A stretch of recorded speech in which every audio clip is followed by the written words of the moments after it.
Hello,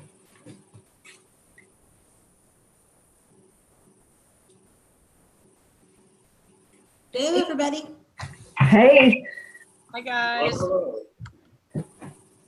all the important people are here. That's right. Exactly. I'm glad that's recorded too. There we go. Oh no. the dread, is this the dread of your life too, Jana, that you start talking after a session finishes and you go, oh, oops, I've got to turn off the recording. Exactly. I had one the other week where I said to Kevin he had to cut the end bit off before he sent it out to anyone. It wasn't terrible, it was just the exec was saying lovely things about Shane, and I didn't think everybody who he wasn't saying anything about would feel good about it. Yeah. Oh, that's funny.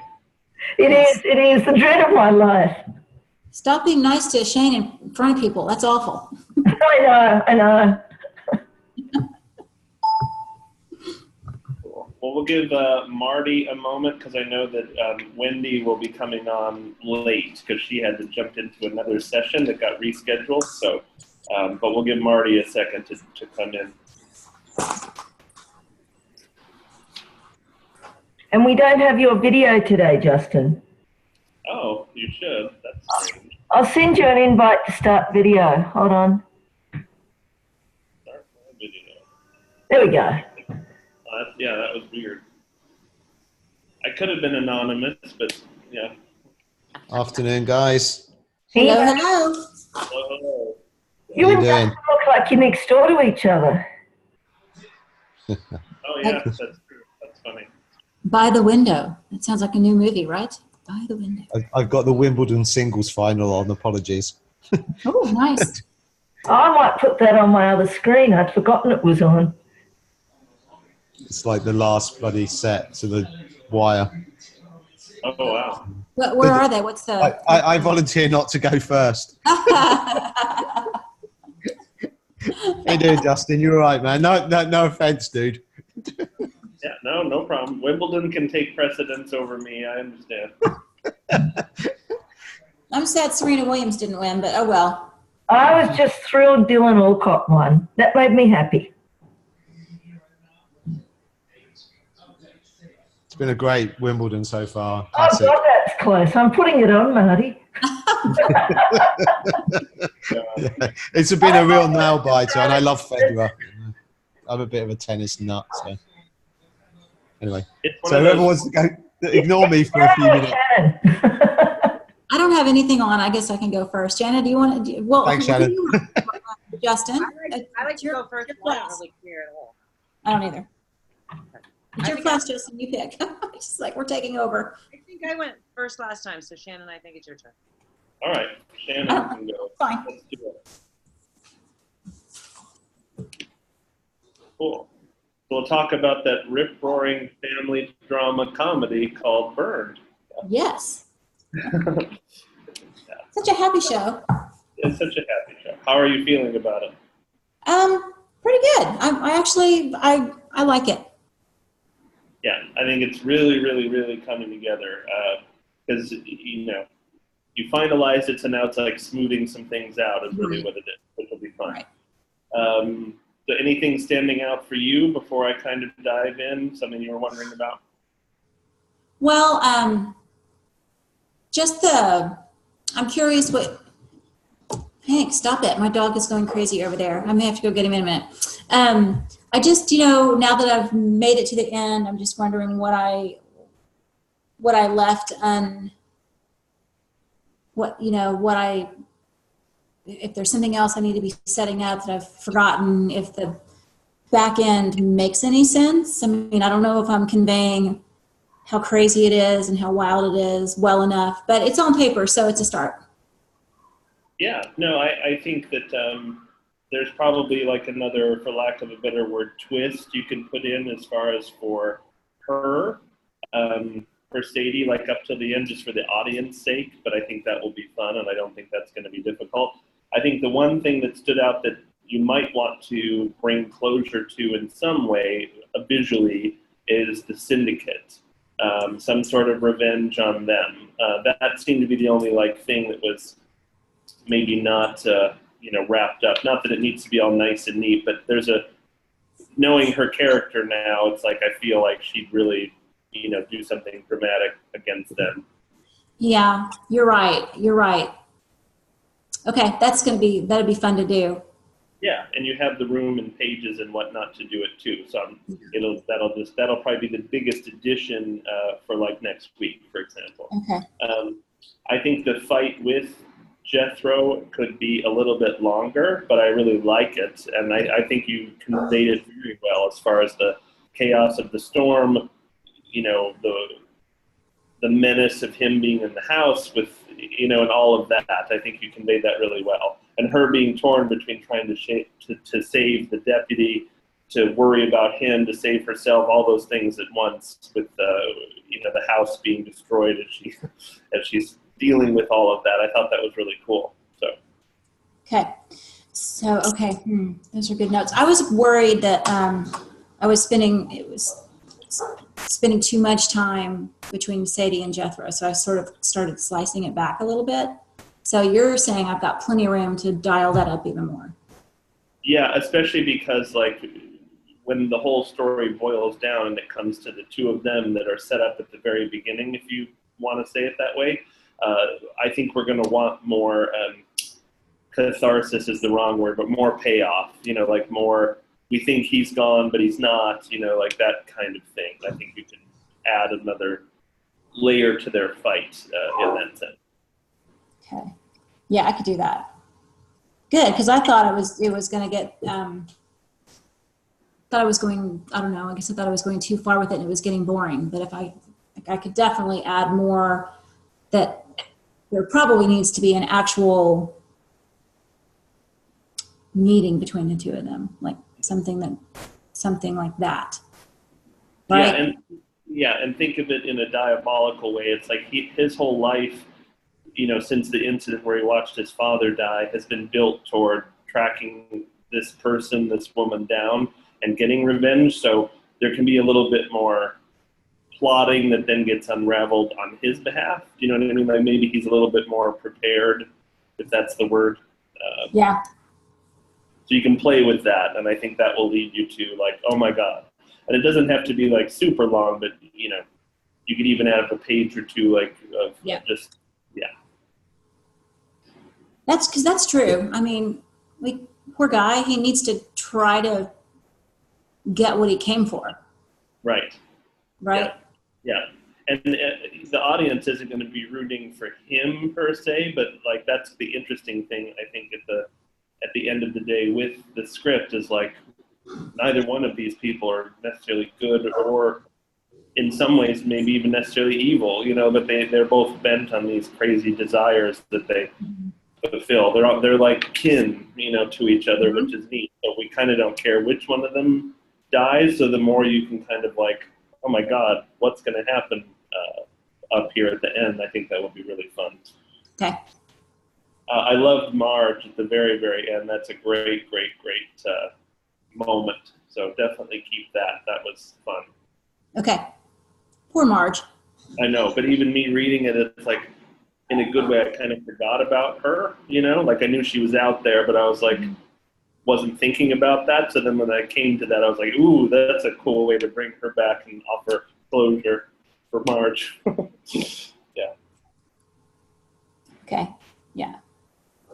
So I need the closure for the Hog Syndicate, which would be, I think, fun and interesting. Yeah. And then, which should be pretty easy to do.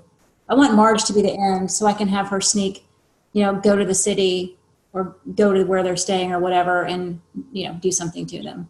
And then, that's not too hard to do. And I'll think about some really, be interesting to put Jethro and Sadie in a place that is almost safe for them for a moment where they can really look at each other and see themselves in each other. Yeah, Maybe. Exactly. Okay. Yep. And then literally you have the opportunity to blow the door off of that, and they're not safe anymore because of the outside elements too. So there's lots to play with there, which would be fun. Yeah. Okay. Anything, just a couple of extra pages there to just, I totally need to do that. I was just so glad to be finished.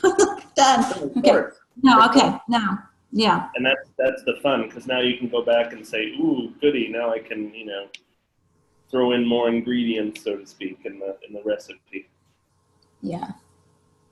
Okay, good. Those are great notes. I can definitely work on that this week. Yeah, those are the two big overall ones. So I have some page ones.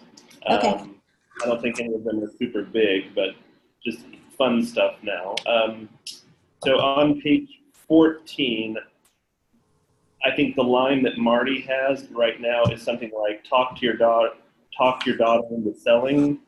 Maybe it's, I don't know, for some reason that stood out to me. It's almost like I think he could be even more threatening, or maybe he's more even on the opposite end of it, more vague, where he's just like, talk to your daughter, but they know exactly what he wants Yeah, to talk about. I kind of like that a little better. It's Yeah, a me too. minor, but yeah. I mean, let's not get too on the nose. Yeah, and it's more sinister, I think, Yeah. Yeah. Does that work at all to you, that what I set up about what the Hog Syndicate's doing to her family? Yeah, it did. And that feels, pretty real in that sense. Yeah. Trust me, it is. Yeah, no, from what you said, it's unbelievably so. But just thinking of them as like big business, it's like, I totally get that. Okay. So then right after that, maybe Victoria fidgets. She's kind of like not being herself, and then Sadie calls her out on it. Like, what's wrong, Mom? And then she bursts out and just says, Dad and I want to talk to you about the farm. But I think that alone would do it. Okay, and that's on page 14 too, or 15. So it's right after that conversation. Marty's pressing the pen. Yeah. I really like the setup of what you call the hidey hole. I think that was cool. I knew that would come back somehow in the end too. So that was well done. Okay. So on page 28, the accident, it's not an accident where Jackson and Leela are killed. I think you need to make there be a reason that he doesn't see the fence post in the road, or it's like flung into the road at the very last minute. If ever, or something like that. It's better, but it still needs to be, because I've driven on those really dark, there's no lights around, like we'll call it country road, but you still would see a fence. I mean, that's big. You know what I mean? Okay. I was just thinking it's the same color as the road, but you're right. So that's easy. I can just either have him be distracted by his daughter, or it's too dark and he just doesn't see it till it's too late, one or the other. Yeah, or you could do something with fire. And what I mean by that is like all of a sudden something bursts into flames on the side of the road. He's distracted, and then the fence is thrown out into the middle, and his car goes over before he even knows it's there. You can play with that too. So we kind of, but then we'll still wonder, like, was it Jethro or was it Sadie, because they're both obsessed with fire? Like that kind of thing. Yeah. Okay. Like that. Yeah. Okay. So this one's more of a, let's see. Oh no, I'm not there yet. Let's see. So on page 45, Victoria can try to be a little bit more firm. She can either be very just on the nose and say it's time to sell, or you need to sell, or the farm, Sadie, something like that, where this is her making her stand and it's out of fear. Okay. So just play with that and see what you like. I think there's room to have her, like I said, be a little bit stronger there in that moment. Okay. Yeah. Okay. So then on page 46, I like this idea that Marge is gone all night and we don't know what's happened to her. But maybe it's like, maybe the police officer says, well, maybe she went to the big city or to like Oklahoma City or something, rather than just shopping. Because if she's gone all night, then maybe it would imply that she's quite a distance away. Okay. You know what I mean? Like maybe her mom's in the city. You don't have to add a big backstory, but you know what I mean. Something that would tangibly and realistically take her out for a night. Okay. So on page 49, Sadie's outburst with Mom and Marty here, or at Mom and Marty, I wonder if that's a little too much, just because that's roughly halfway through, and it's kind of the first time we've seen her out of the character we've gotten to know. So just something to look at when you go back through and see if you want to tone it down, but yet still offer some menace, like maybe it's a glimpse of like, oh, she's not as put together as she thinks Okay. she is or tends to be, right? Okay. That's a good idea. So a minor thing, but I think it just adds to the realism of it. So page 51, this is when they're at the accident site, which is really the murder site, and they're looking at the tracks and the footprints. Mhm. Dean could say something like, there's been so many people in and out of here now. That You know makes what I sense. mean? That's true. It's like we don't know whose is whose anymore. As the scene has been compromised. Yeah.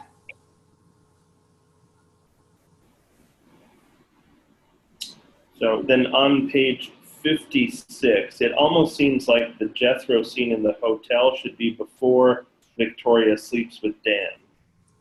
It's just flopping those two scenes. They're literally back to back of each other. Okay. See what Yeah. you think of that. No, I agree.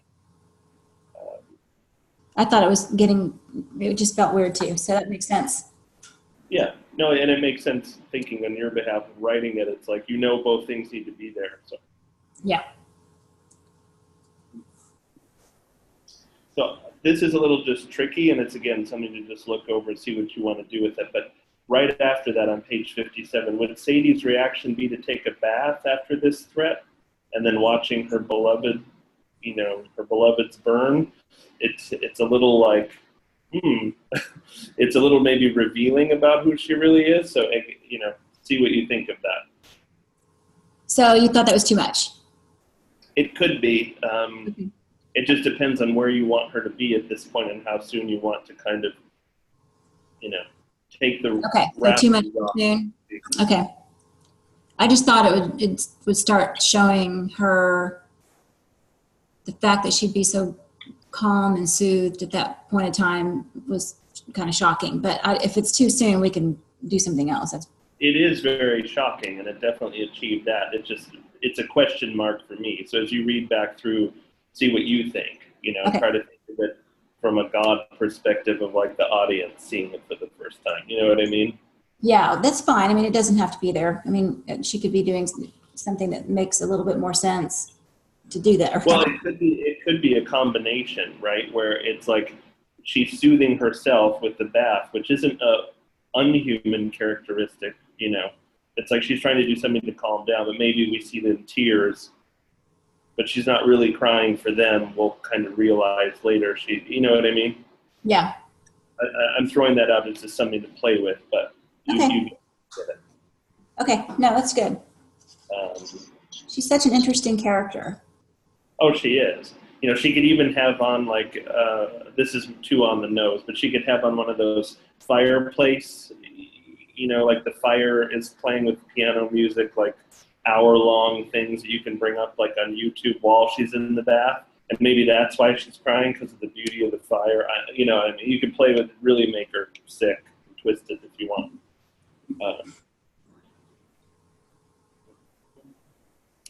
So this is a minor thing. I just liked it a little bit better. But on page 61, John Hand's line, instead of him saying hog people, just have him say syndicate. Because at this point we know what that is, and I like that shorthand. It makes it very mysterious and conspiratorial almost. You don't have to do that. It's just my little thing. And that's on 60? 61, yeah. 61. Okay. Yeah, that sounds more like him anyway. Yeah, it did at this point. I think someone else referred to the hog people before, which is fine because it's very loose, on page 65, so Dean abruptly bringing up the pregnancy, I think smoothed that out a little bit, or maybe he sees the box or the used pregnancy kit, pregnancy test. Okay. You have the opportunity to do that. That would make sense. You know, she's left the box out or something. Okay. And this is a minor thing, but I haven't experienced one in years, thankfully. Would a car stall in the tornado? I know I grew up in the Midwest, as I think I've told you, but we had them all the time. But I don't know that that was a common occurrence. Well, okay, I like that's Go just ahead. not clear. I mean, it's not stalling because of the tornado. It's just not starting. I mean, it's an old farm truck. So maybe I should just, it's not because of that. It's just, Sure. you know, if you've got farm implements all over the place, sometimes they start, sometimes they don't. And I realized that I hadn't also placed a farm truck anywhere in the scene ever. And so that needs to probably happen. Maybe we can, I don't know. Yeah, so I think you could fix both. It's like put it in a little bit earlier and show that he has trouble with it when you show it. It could be just a very minor thing, just reframe a conversation and he's in the vehicle and this damn thing and it's just, that's it. So then when Yeah. we see it later and like it needs to start, you know, because the storm is there, then we'll buy that. Right. Need to fix that for sure. Yeah, easy fix. It's just, yeah. The two other things, and one of them is just for you to answer, and the other one is a structural thing. So on page 80, I don't know that it would be dream sequences. I think they are flashes or flashbacks. Just the way that you label it. Minor thing. Yeah. Everyone's going to know what you're doing. So, but Yeah. and then the only other thing is just for you as the author to answer, because it wasn't something for me necessarily like it's a problem, but why is Sadie with Jackson if her kids and the love of her life are more Dean? So it's a bit Machiavellian. I don't have to do that. I mean, I could just put that away because but you know, they need Jackson in the county to represent the county. They need somebody like him. And so she's the favorite child of the town and it's her job to make sure that things work well. And so she chooses him and she does care about him and love him. But, you know, the sheriff is the one she grew up with in a way. So that's kind of, but I also thought as I was making that happened out of nowhere, right? So that perhaps it didn't make any sense and I don't need it, but I kind of thought it was fun. It is fun. I just think that if you're going to keep it, maybe subtly allude to what you were just articulating to me, because those political marriages, if you will, literal or figurative, are common, you know. They are. Mm-hmm. Yeah. You know, I never get the sense that Bill and Hillary really love each other, you know, but they're like the perfect partners at the same time.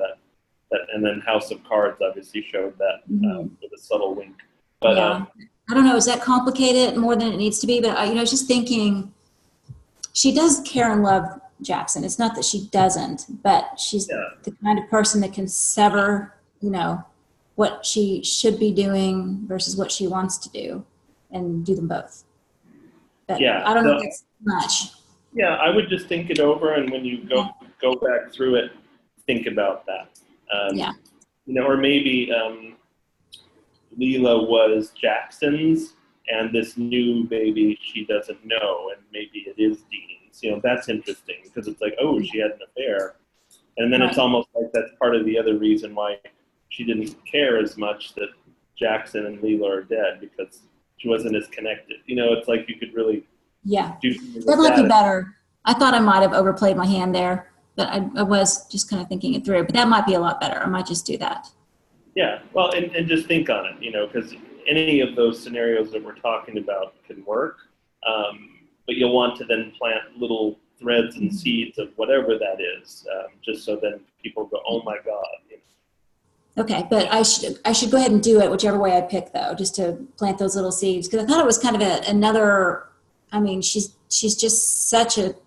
I mean, she's just so crazy. So many things that she chooses to do are just odd. Oh yeah, yeah, and it's interesting too in a whatever metaphorical level that like her mom sleeps with Dan, and like is having that affair, and so is she with Dean. Like that. There's something interesting there too. So anyway, Yeah, political marriages, you have to do that, especially way out there in the middle of nowhere where there are only 25 people and they all have something to say about what you're doing. right, Yeah. right. Okay. But then you have the room to expand with that too, because like once Jackson dies, it can be like, you guys were the perfect couple. Like you can play into some of those things. Yeah. Okay. Cool. Great. Awesome. Thank you. Thank you. Of course. All right, Wimbledon fans, what's happened? Federer broke and it looked like he was about to win, and then Djokovic broke back, so it's 8-all in the final set. Oh my gosh. All right. It's very close. On the edge of our seats here, dude. So no offense. Yeah, we can leave the Wimbledon folks. Jen, you want to go next then? Thanks, dude. I like tennis, but not that much. There you go. I'm with you. Thanks, Jana. Thanks, Justin. All right. So excessive force, as we're calling it now. You know what? There's a movie called Excessive Force. We looked up Rampage. There's a movie called Rampage. There's Vengeance. There's Blood Vengeance. It's like everything's been taken. I even From Within I tried. It's been taken. Yeah, I'm working on a project that's called Retribution, so you can take that until it gets made. And if yours gets made first, then you own the residuals. I don't want to take yours. Well, titles are here and there. Like there was a Liam Neeson movie called that hasn't been made yet, so we're sticking with Retribution for us anyway. No, and you can't copyright them, so you can use it, but I think it's confusing and. Well, you want distance is the thing. So like, if there's something you like and it was from 1984, then you can use it today unless it was super popular. Yeah. Yes, I agree. Yeah, you wouldn't want to use Red Dawn or something because. Right. Yeah. I kind of like Vengeance because he etched vengeance on his gun. Like there's a real connection to this, but Yes. I don't know. We're still looking.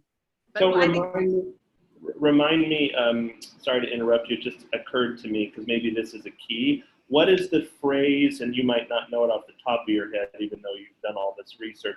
What's the phrase in his manifesto where he says something about he wants to exact revenge on the LAPD, but he uses an A word in there, not acquiesce, but anyway, there might be something in his manifesto you could take. There's that cool phrase that I was like, whoa, this guy. And you use it in the script. But anyway, if that might be something to look at. Okay. So hit because this draft is getting to be really, really tight, and you should be feeling really good about it. The changes that you made were all really good, but I've got more changes. Do you hear an echo? you kind of faded out, but I got you. Jana, I'll just mute you and unmute you and see if it fixes it like it did last week. All right, let's see. I think it's still doing it. Nope. I've got some additional stuff, but now I'm getting down to details. Right. You know what I mean? So I've got some small details, but if you've got any overarching problems or holes or whatever, I need to fix those first. Yeah. So there aren't necessarily any holes, but there's a couple things that I think still are lingering. So you did a good job bringing back or bringing David and making him more of like a character, which is one of the things that we talked about last week. There's still moments where that could be even more refined. The problem is, and I use the word problem very loosely, but you have so much information, there's so much going on that this almost seems like it should be a limited series like you were asking and talking about, just because I think it might even be better for the story. Because we can follow Chris a little bit more, we can follow David a little bit more, and then bringing them all together, if that's a terrible way to say it, but yeah. I agree. I've been a fan from the beginning, but Mary is more of a feature person, so I went with that. But we did talk about it the other day, and I said we're having to leave out a lot of good stuff and shorten things. So I think we're going to leave it like if somebody is interested in that, we can just expand it 30 pages and we're almost there. Yeah, no, I agree. I think you have 2 or 3 nights of really incredible, shall we say, television viewing here, because you're jammed right up against 120, and there's not a lot that you should or could cut that makes sense. We've identified a couple things, but Sure. there's not much. But they're minor, I'm sure. It's like 2 or 3 pages, and so that's what I'm finding too. Because I'm looking for it, you know what I mean? I'm thinking, well, can we get? No, not really. So what were the things? I think so. Bringing in David as a character a little bit more, like by page 82, for example, I think we need David's family back and show his fear a little bit more. Okay. What page did you say? It was by page 82, because there's quite a bit of it like up front, and then you added the scene around page 30 something, like with his family, but then they kind of disappear for another 50 minutes or so. Let me tell you why we did that. So Sure. in real life, they would not protect David. Right. So they dropped the kids off at school and daycare and basically went about their lives in fear. But I think if we show that, it seems like if you really think your kids are in danger, wouldn't you hunker down? And so we had also, just between us 6, his wife is less enthusiastic. She is also an attorney. She is less enthusiastic about being in this in any way at all. And so I was trying to honor her, but she's not so interested in being a part of it, and trying to not have the audience say, why would you put your kid in daycare if you think somebody's going to kill him? So we had them go to Tony's, which they did the first day, and then they went about their lives. So we just had the wife and children stay at Tony's for the remainder of the time till the very end, till he was in Big Bear. So that What do you makes total. No, that makes total sense. And so I don't think then you need to show them, but then we need to see more of David. David. The bad version is him on the phone going, "Honey, are you okay?" You know. Yes. And him that is, a little bit more paranoid about his own safety. okay.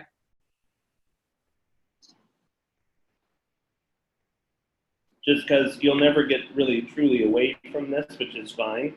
But he's Right. still like the mouthpiece for the story and not some character. And it's just the more character you can kind of give him, the more interesting of a role that will be for an actor. Yeah. You're absolutely right. So if there's one big, and I use the word again loosely, problem, I think it's that. Here's another reason, is once we get to February 7th, all hell breaks loose, and we show David driving with the wife, and we gave the excuse that they had to go to a medical appointment, so to bring them back in. But then once he hits Big Bear, it's boom, boom, boom, boom, boom, boom, boom. So I was afraid of pulling away from that action to show David's life, but you think I should? Well, I think you'd have an opportunity to maybe show David watching that action unfold on the news, and you do some of that. So the more you can use him and just where he is, and he's peeking out the window still, even though he's in Big Bear, you know, like those little things. It's just those subtleties. Yeah. Yeah, because nobody knew. I mean, they really thought he had left Big Bear about day 2. See, he was there on the night of the 7th. By the 9th, they thought he was gone. Right. So they were a little lax, and half of the police force left. They went back to their own jurisdictions. So maybe that's where I could show David. Right. Being being worried again because he's may or may not be at Big Bear. Yeah. Yeah. Okay. I think that's it, and that will really help. There's on page 16, I think it is, 21, 23, it's right in this range. You use the phrase where an officer is talking to David, like, you may know him best, and you use that phrase like 2 or 3 times. And you just don't need to. You'll see when you go back through it. Okay. Because we realize that, and it's probably cutting and pasting from other stuff. So maybe at the beginning and then never, right? for sure. I think someone needs to establish that, absolutely, but we just don't need anyone. I'll say it in a funny way to make you laugh. We don't need every officer that comes in to say it. Yeah. The other thing I think I say too much, which I've tried to cut down on, was their threat to get him to cooperate was your family could be one, could be a target. Your family could be one of them. He's murdering people. Your family could be one of them. I said that like maybe a couple times, and I tried to go and thin that back out. But what I think is interesting about that is, although they used that threat against him, they were not. Yeah. But I think you have that up at the beginning, which makes a lot of sense. You got to keep it because it adds to the paranoia and it's very real. There's an opportunity to use it again in some other spin of the language, like toward the end, when they're still using him to extract information. And then he can turn back on them and say, but you won't, protect me. So, yeah. But I didn't see it as a problem. Like, I didn't think you brought it up too much. Okay. So the other two things I thought of, because I think it would help, for lack of a better way to say it, us to understand Chris a little bit, is why he wanted to be a police officer, why being in a uniform was something that obviously was important to him. I'm not saying necessarily you need to see Reese 6 and he goes, "Mommy, who's that man?" You know what I mean? Like, but well, we put it in there. We put it in there, so maybe I need to enhance it. When he was a kid, he was we call them explorers. I don't know what they call them there, but it's a youth program where you participate. And he was with the La Palma, I believe, police department as a intern explorer, and he loved it. And David even says La Palma has a really good, honest police department. So his experience with the police in La Palma as a kid set him on this course. That was all he wanted to do. Mm-hmm. So I can enhance that because that was his moment of, this is my life. This is what I want to do. Yeah, and maybe it needs to be a little more at the front of the story, or maybe a little more toward the midpoint. Because again, I know that as we've talked about, you want to present the story. You don't necessarily want to it's not about taking sides. Exactly. Or saying, well, see, he was justified in what he did, because he wasn't, like we know. He wasn't justified, and David, his best, supporter, was scared out of his mind. Right. We don't want to say that, but we do want to take a real hard look at LAPD and their practices. Absolutely. And say, hey, this isn't right either. The other thing that I'm not saying you need, but it's something that I think is important to bring up is the way I will articulate it isn't going to come out super smooth, but you'll get it. I wonder if we need a moment to show why Chris felt it was important to make a huge splash about this. Because I read about half of his manifesto after I read your script yesterday, because it's posted, as you know, online, and there's people that love it. Like, they actually are, they revere him weirdly, which, yeah. Well, first of all, it's super long, as you know. Like you said, it comes out to like 11 pages. It's very articulate. It's very systematic.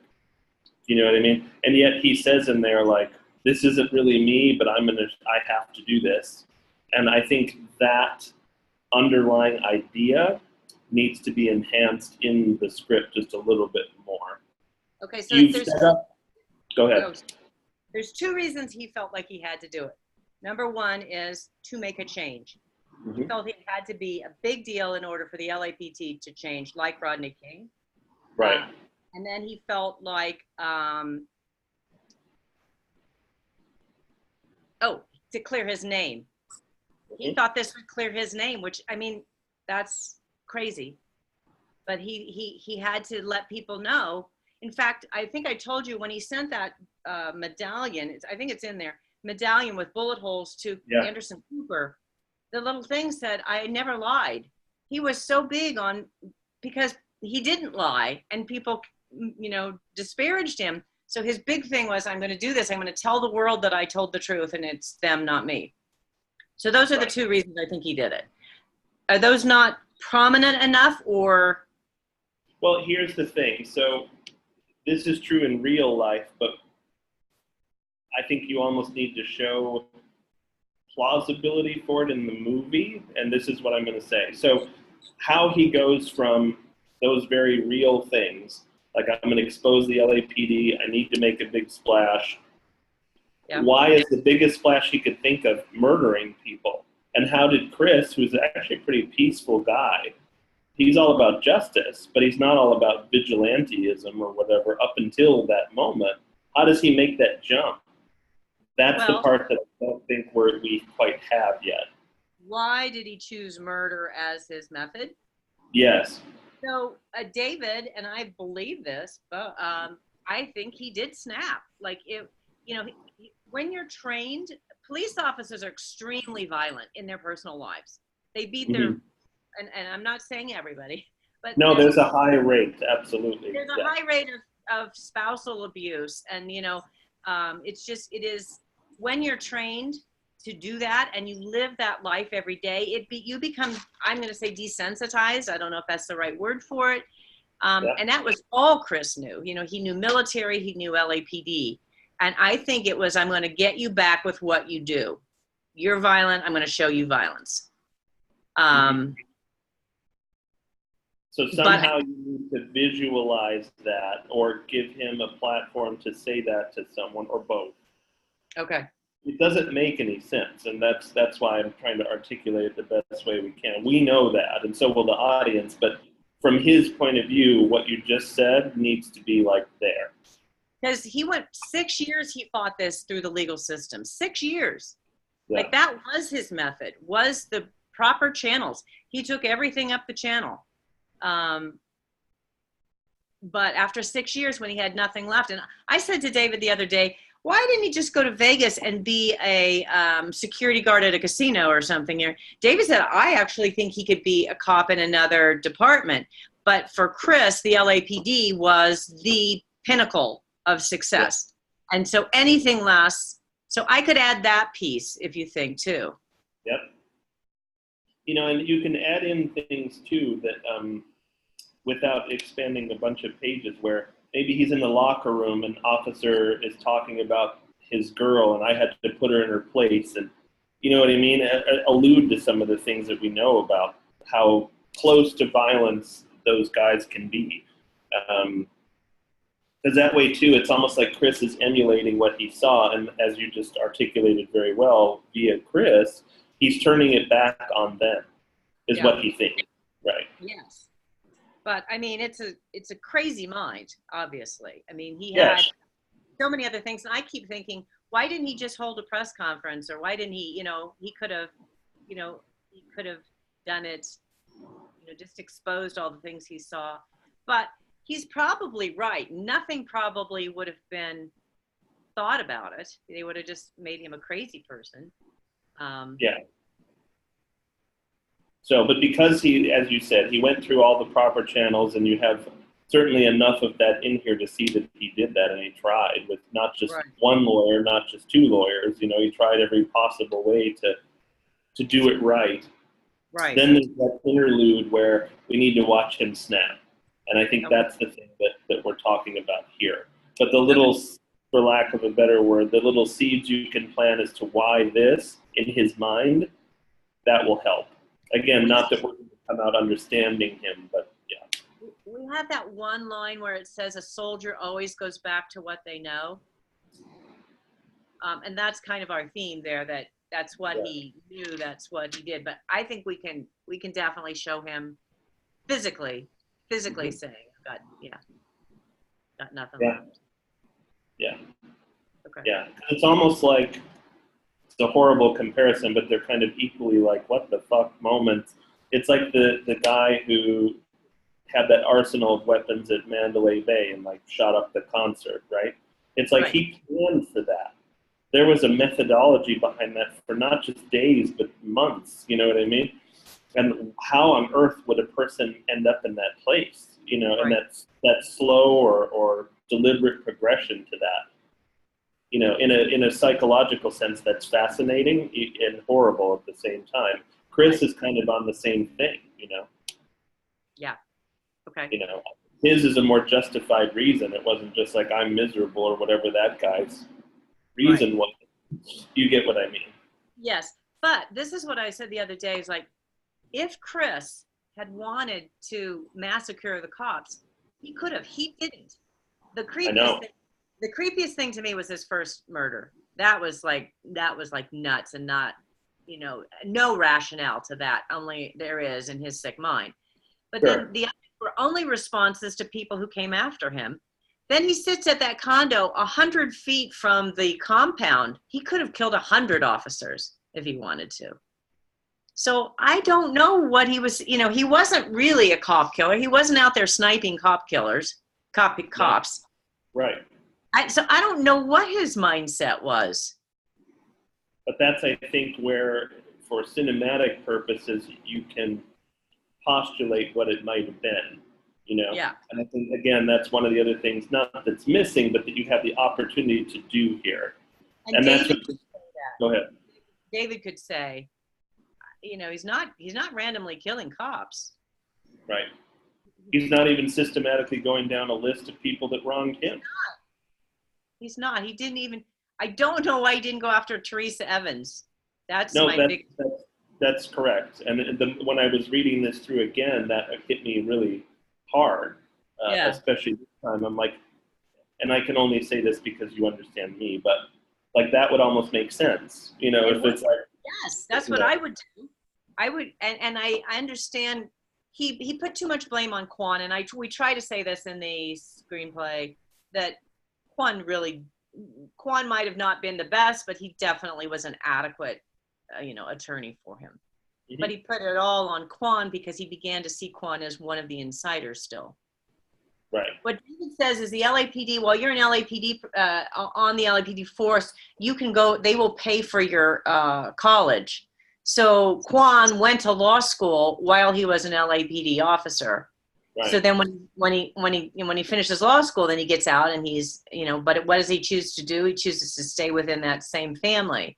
So Dorner saw him as, too much of an insider, part of the LAPD, never leaving. And I do think that's probably true, but David thinks he did a good job, that the LAPD administrative hearing is just, you're never going to win. They call it the oven. Yeah. Where you go to get burned, Yeah. No, that was cool. I liked that was in here. And I like David, the character and the real person, like defending Quan. Like that came out very clearly. Okay, good. Because I don't think it was Quan's fault, and he suffered the most of this in many ways. And okay. Yeah. On the site where I read the manifesto, they had pictures of all the victims. I got to check out did you read far enough? I mean, some of it is hilarious. Like he tells Chris Christie that he needs to lose weight. Did you read this? That's hilarious. And then he loves Hillary Clinton, but he loves George Bush, and he loves Charlie Sheen. I mean, he listed all of these people that he, just loves and entertained him. He's sorry he's not going to see Hangover 3. That's his one regret. Yeah, it's crazy. But then he tells them, stop making them. It's, you're ruining the franchise. I mean, it was an interesting kind of bubbling of the soul, I think. Oh, it totally was. That's absolutely what it is. Because again, some of it is very clear. If I had more time, I would love to go into that in the, like a TV series. But there's, it doesn't have anything to do with his rampage. But it definitely shows how weird his mind was. Yeah, but I think again, if it is to be a limited series, all kind of Johnny Versace, which seems to be very similar in the way that you could set that up, like we were discussing over email. Right. You would have the opportunity to do some of that, to throw in things that are really interesting as far as character. Exactly. When you watch the series, you'll see like how they paint Andrew Cunanan, because not that you ever feel like oh, it makes sense what he did, because it doesn't at all. But it's like you just see this hurting, fucked up, like crazy mind person, and you watch them snap over time, and it's just awful. Yeah. It is. It's creepy. And I think for me, it makes me feel like anybody could snap. Well, that's right, and that's why I think we all are fascinated by these stories. Right. Because it's like, for the grace of God go I, is like the big saying, and it's true. I remember a mentor of mine said years ago, he said, anything that you see a human being capable of doing, you are too. And it's maybe you're 2 or 3 steps away, or maybe you're only 1 away, but. And if you can be aware of that may be the thing that stops you from being that. Yes. No, I agree. We've all been angry enough to strike out at someone. It's like, but why don't we? And yeah. Right. Crazy. All right. Thank you so much, sir. Of course. Absolutely. And I'm going to work on this for next time. Probably this will be the last week of it. I don't know if we'll come up with more, but. Well, yeah, let's see. I'm going to dive in fresh, like I tried to this time too. Right. So, Okay. Yeah. All right. Do your work. Yeah. All right, I will. Very good. Hi, Wendy. Welcome. Saw that you came on board. Hi there. So what's going on with Wimbledon, people? 11 orange juice. Oh my God. So Wendy, do you mind going next? Because Marty and Julianne are watching Wimbledon. Oh, okay. Hang on just a second.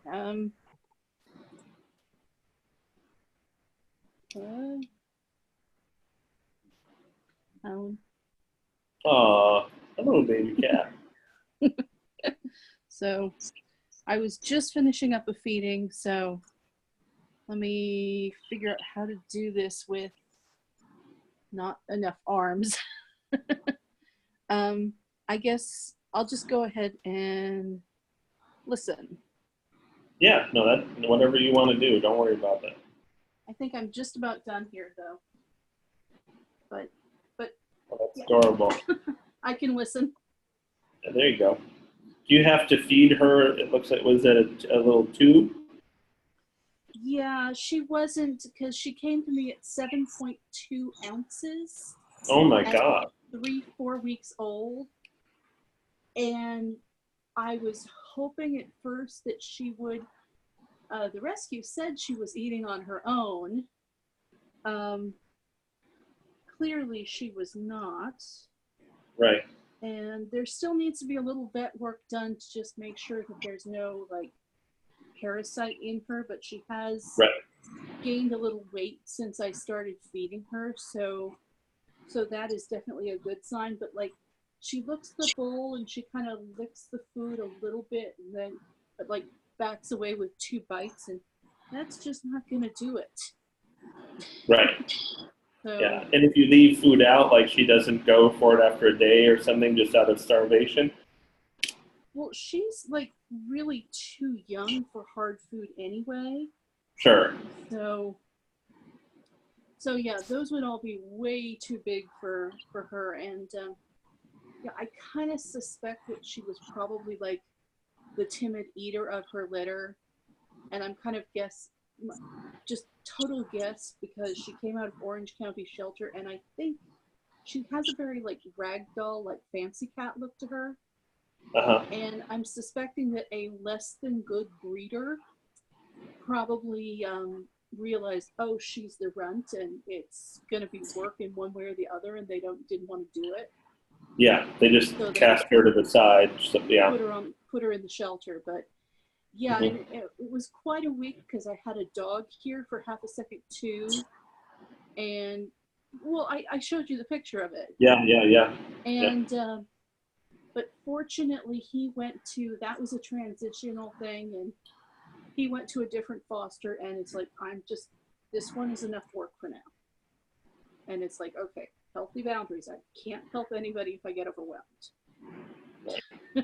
So that's my teachable moment for the week. Very good. Yeah. Well, I'm glad that you're taking care of her. She's adorable. So. Yeah, and hopefully was clocking in at 8.2 ounces this morning, which is a big improvement over 7.2. Yeah, for sure. So hopefully we can keep that going. And I'm sure my stepdad is watching Wimbledon at the moment. This is my third session of the morning. Oh my God. Because I had a matchmaker. Right. It got postponed, and I had a 9 a.m. session. It was like, it's tough because I have an in-person writers group on Saturdays. So I can't do Saturday morning sessions, which means that everything gets everything gets pushed into today. In Sunday, yeah. But it's nicer when some of it is in the afternoon. But obviously, the matchmaker was a one-time thing postponed from June. Right. So yeah, that is no longer an issue, and I now have a manageable amount of. That's my theme of like getting into too much and like having to realize what's manageable. I guess that's my theme for the week. There you go. There you go. Yeah. Well, I know that like for next week, I'm sure you'll have, even more on this because you'll have a little bit more time. So that's totally understandable. Yeah. I really, really love the changes and the little tweaks that you did make. So I think all of them worked really, really well. Cool. Yeah, I totally see this coming together. I know that the progress might be a little bit slower than maybe part of you would love, but it's all really solid, which is great. And for your sake, I would rather see everything that you have be really solid than, oh, I finished 2 scripts and then you got to go back and revise them, from the beginning. Like we all have had to do little bits of both. The only couple of things that stood out to me were on page 17, and you could just go back and listen and look at this after you're done with the beating. I don't think that you need Emily's line one thing at a time. She could just like look away and offer some sort of subtle agreement. It's a minor thing. You could keep it. It just might work better if it's not said. On page 20, Christie's line, "to be human again," that was awesome. I really love that. That was such a great, subtle reference to what's going on in the whole script. The dinner that she has, this is up toward the end, like with David, maybe he could say something like, "I like to know all of my leads," like male or female, where maybe it isn't so much of an advance on her. It depends how you want to play that, but yeah. And again, it's a minor thing, but because I wasn't like, oh, I don't know about this. It was more like, no, I wonder if he makes it more like subtle to kind of put her at ease.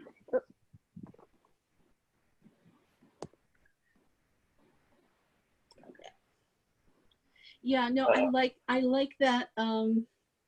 Because I wasn't sure how much of a romantic lead to make him. Sure. He's a little bit of like, and the main reason why I wanted that dinner was to give him an alibi. He was with her the night that the father died, so she wouldn't think of him. Right. So, yeah. Yeah, it can be under the guise of like, I just want to get to know, the people that are important to me and whatever. Yeah, and maybe there's a subtle romance that then you could take or leave later, which is interesting to play with. Yeah. The only other thing, and it's just a question because it wasn't, I just wasn't clear. So how does Emily know about the Burbank grave? Did Arlo like just tell her about that, like in the past? We don't necessarily need to know. I'm just curious. I believe he told her. I mean, it's no secret. She doesn't know the why, but she knows the basic facts of the situation. Yeah. And I don't think the basic facts. Your mom passed away, and her pack.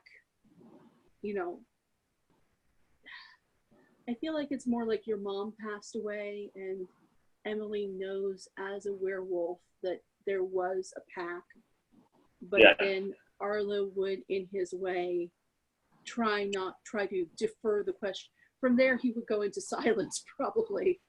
Sure. Yeah, no, it made sense. It's just something to kind of just think about. So, Mm-hmm. because she just kind of goes there and we don't know why, and it's fine, but just for your sake. So that's cool. Yeah. Just because I didn't want it to come across like she'd never investigated any of that before, because that wouldn't seem like her. It's like if she knew about that place, to me, the way that you've written her character, she would have known everything she could about all the people there and the whole thing. So. Yeah. I'll. That's interesting because she's so curious that would she have left it alone? Okay. Yeah, I see a logical there. Yeah. It might be something to just smooth over or just know for yourself, so that there's a plausible reason she's there, and then something she either didn't know before or something she is still investigating, or however you want to play it. So.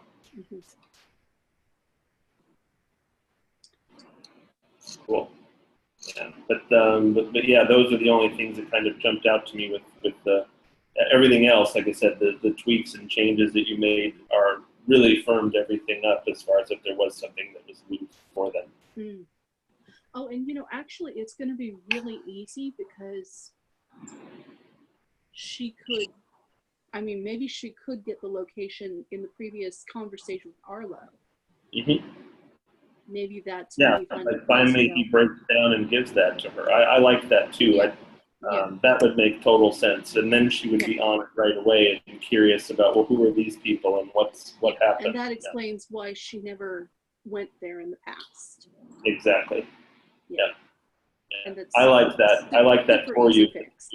Yeah, totally. Very much agreed. Yeah. Cool. So do you know where you want to go from here? Are you still kind of working out a couple ideas? So. I have kind of loose ideas, and I'm gonna see. I want to do. I think I'm just gonna start bullet pointing out ideas and write as many of the scenes as I can. Emily's gonna get the list of people who were the, and that's a little bit of like the leukemia, false positives. Right. And she's gonna get that list, and so still running that down. And oh god, yeah, and just going into a little more detail about not everybody who gets this virus can even become a werewolf. Right. Because it's a virus and a receptor. Mm-hmm. And so not everybody can even become a werewolf. So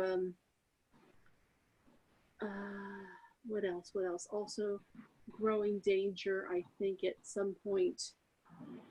And I also think Tom might be an X. Okay, he's been cool. so quiet so far. Yeah. And I and it's funny because there was this study where they talked about most vocal and least vocal, and the least vocal man said 50 words in a day, and women were somewhat more vocal, but still it's for men it's most vocal man was 10,000 words a day. So there is some correlation to gender, but it's more like individuals. Mm-hmm. The individuals variance is so big, but I had wanted them to be quiet, but I don't want them to be boring. Right. And so I kind of wonder if there was a flirtation or a little relationship there that didn't quite work out. Mm-hmm. And so I think that could be an interesting little like they didn't work out, but they still admire each other's research. Yeah. So, because she, she has secrets to keep, and that gets in the way of relationships. Yeah. Well, that was where my mind went. So we're on the same page. I think that makes a lot of sense. Yeah. She probably is someone who's had a series of very, very short-term flings, all of her choosing, and then the minute someone gets too close or she can't balance out what's going on inside of her with that, then she's out. That makes a lot of sense. Yeah. And I think it's going to be interesting for her with these first relationships with werewolves her age. Yeah. Or, relatively it's like, oh, how does that work out? It's going to be interesting and hopefully a little sexy. So. Yeah. And interesting then for her to explore something with someone, male or female, who then would understand her, where she doesn't have to hide anything. And what does that mean? And exposing herself in that way. Yeah. It's like, what does that even, what is that even like for her? So, yeah. Yeah.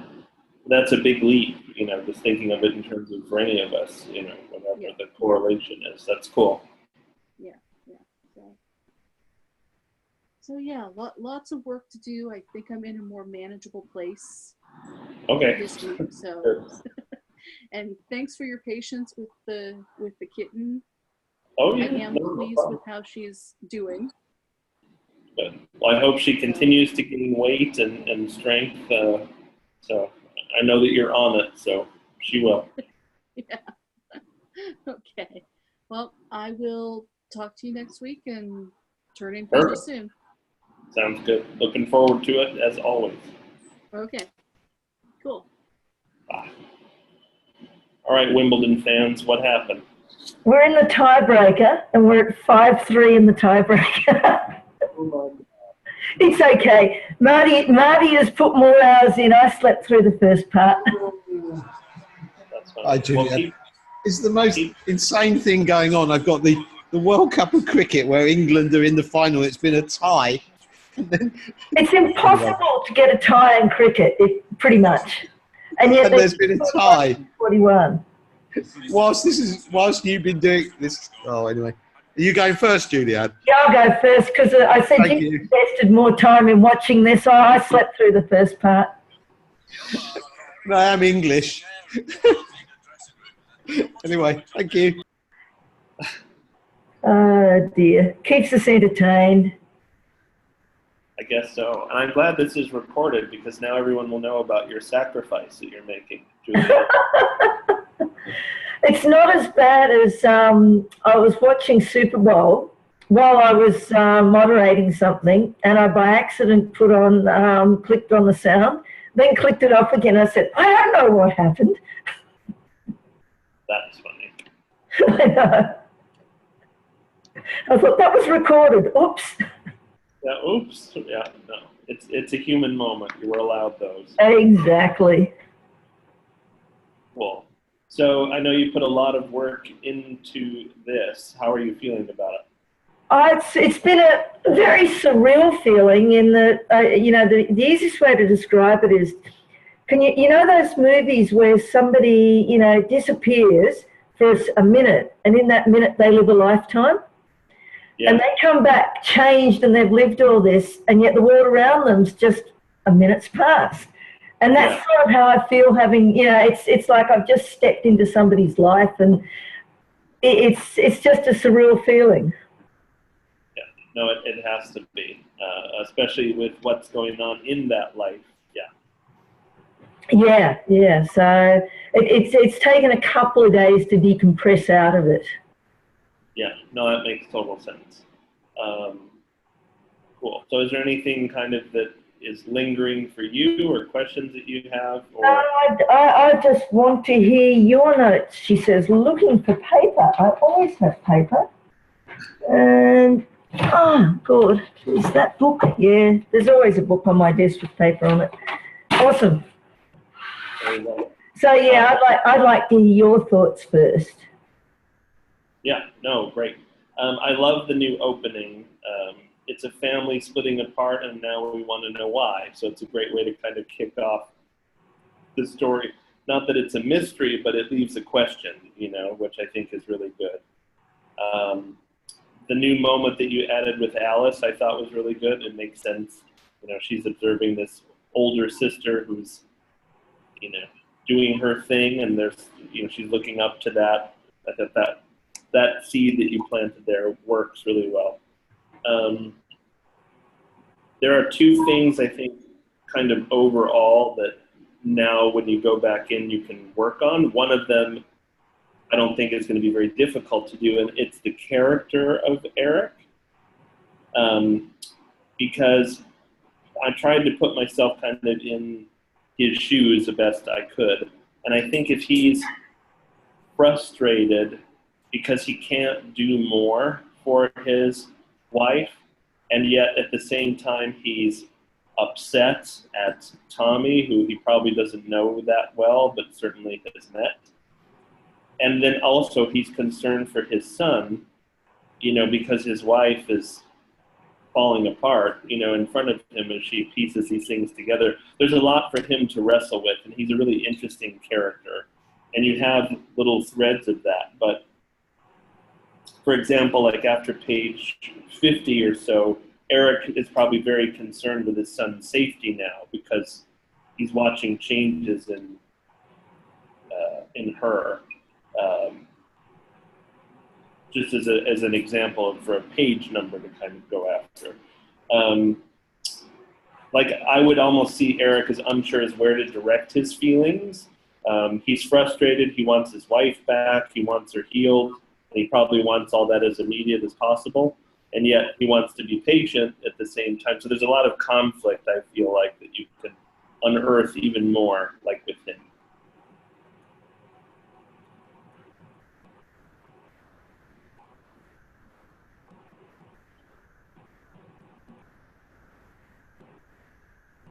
Yep. So another example is, and this is really specific, but like on page 40, they're having that phone conversation right now. Eric asks, did you message Tommy yet? And instead, maybe she brings up that Tommy's trying to call her, and Eric's trying to then understand, but he's also upset. That's a great moment because it's really tough for Dolly, but it's also tough for Eric, so the more you can kind of balance it out, I think it will also help to show why they ended up having to split. It's because they're friends and there is a love there, but at the same time, she needs to really heal on her own by the end of it, that is. And maybe the best thing isn't and wasn't for them to stay together, which happens, and happened for them. So you're saying if she calls him rather than he calls her. Well, he can call her.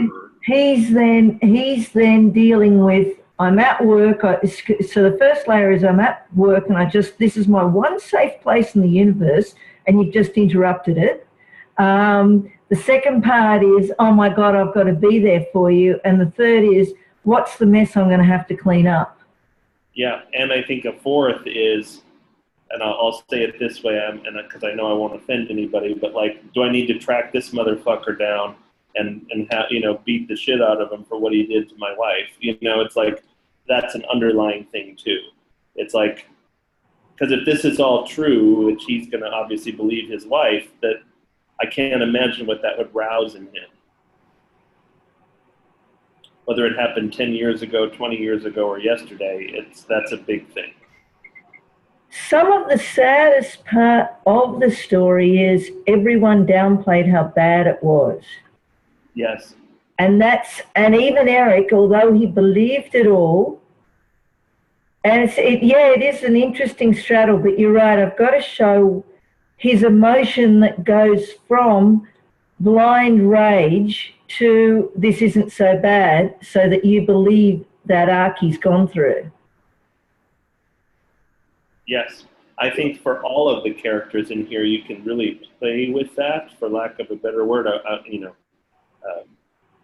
realizing the delicacy of the subject matter. But that's really the the crux of this whole thing, because another moment comes for Alice, or not, sorry, for Dolly too, like right after that conversation on page 40, on pages 42 and 43, she might start to be very certain of these events, but then Tommy is such a smooth operator that he's planting seeds of doubt in her. And we can have her wonder about her own sanity. And then when she has her parents and kind of everyone around her challenge the truth of it, and as you said very well, downplay what did or didn't happen, that's really compelling and awful for her as a character too, you know. I could create a scene that, to me, I was just listening to what you're saying, and what to me would create that scene perfectly would be if Eric goes to contact Tommy all guns blazing, and Tommy talks Eric off the cliff. Yes. Gets Eric on side, and Eric then talks Dolly off the cliff. Yes. And that to me would be the cleverest way of building that. Yes. And we don't have a Tommy Eric scene. Right. And I like that too, because for cinematic purposes, Tommy's a villain, but you know, he's also a victim. In his sort own of way, he was a victim of his situation. Yeah. Yeah. And there are such, and we've talked about this a little bit last week, but there's so much that's just, I don't even know what the word is, but just ripe for discussion, you know, as far as like boundaries of things and, you know, what he was allowed to do versus what would be natural to do, and all the, like we were talking about last week, there's so much here. It's like the more you can show that and kind of explore that gray area, if that's the right way to say it, that's the stuff for good cinema. Yeah. Because you even look at, you know, kids saying, can I look at your bits? You know, it is so common, you know, I'll show you yours if you show me mine. It's a normal kid thing. It's just normal, it's just not normal for a 15-year-old to be doing that with a 5-year-old. Well, and that's exactly right. It's like and I'm using this loosely because we're safe to say such things, but if he was 7 and she was 6, you kind of go, okay, whatever. But exactly. The ages and him being of an age where you absolutely know that that's not correct. It's not something that you do. You know, even if he was doing that with another boy his age, like, okay, whatever, that's its own separate thing. It's not a violent, right? There's nothing wrong with teenagers exploring others age appropriately. Mm-hmm. You know, it's unless they invade the other kid's space. Right. But there's certainly an awful lot with the teenager. And in the letter, I mean, I'm still blown away. You know, the letter he wrote, he said, I must have known this was wrong. You know, it's bizarre. And the other bizarre thing, and that was the person who Dolly was based on, actually chose never to reveal the letters to her family. And I read the letters and go, my God, you know, I was reading it to Shannon and Alex the other day, and Alex couldn't bear to listen. And it was like, to me, it's so black and white, and yet she actually, and that's the difficulty when it's your own family. You might hate them, but you don't hate them enough to destroy them. Yeah. The other thing too, and I'm saying this delicately, but it's something to then look at, because I think it's right, again, for this character and the real person of Dolly, right, is that there was part of her, as you imply and say in the script, that enjoyed going in on Sundays to see her brother. You know, she wasn't at a certain point, you know, crying and no, I don't want to go visit Tommy. And it was only later that she realized what had actually happened, that was a violation. And that's the problem with the situation, that, and even when it is total abuse, and that, I think, you know, when you look at victims, part of the thing is the guilt that they loved being, you know, the choir boy with the priest, they loved being that special kid that the priest wanted to spend time with. That's right. And it's only social context later that, and I mean, I'm not downplaying it, trust me. But, No, and the problem is it creates this emotional, somewhere in the back of the mind, I thought I was special, and now I realise I wasn't special, and the whole world's going to think I'm a disgusting, awful person. that's right. I have someone that I know that was abused by a family member when they were as young as 5 up until they were like 12. And one thing that was interesting is he said to me once, he's like, the thing was that nobody likes to talk about is that I really enjoyed it. And it was an abuse, yes, and he's clear about that, but he has never felt a victim of it, if that makes any sense. I've got a good friend, and he was 6 and abused by his 16-year-old babysitter. But he sits there and says exactly that. He felt, almost, he doesn't feel badly about it, but he feels badly about the fact that it's happened. And she, I won't go into the whole story, but it is such a tearing emotion, because in his own way, in his head, it sort of made him ahead of the rest of the boys, sort of thing, which is dreadful to say, but, people are people. Right. Yeah, no, it's a delicate but important thing to kind of discuss through this story. Some of these murky questions, but the crux of it is, I think, everybody trying to downplay it and not look at it, not want to acknowledge it, make her out to be crazy or a liar, all those things that you have in here. But I think when you go back through, especially through Eric, you can kind of dial up and down. I might also show more of, I've got it in the first act, but in the second act, and it's probably only a line or two more, that amp up Alice's jealousy of Dolly's special relationship with Tommy. Right.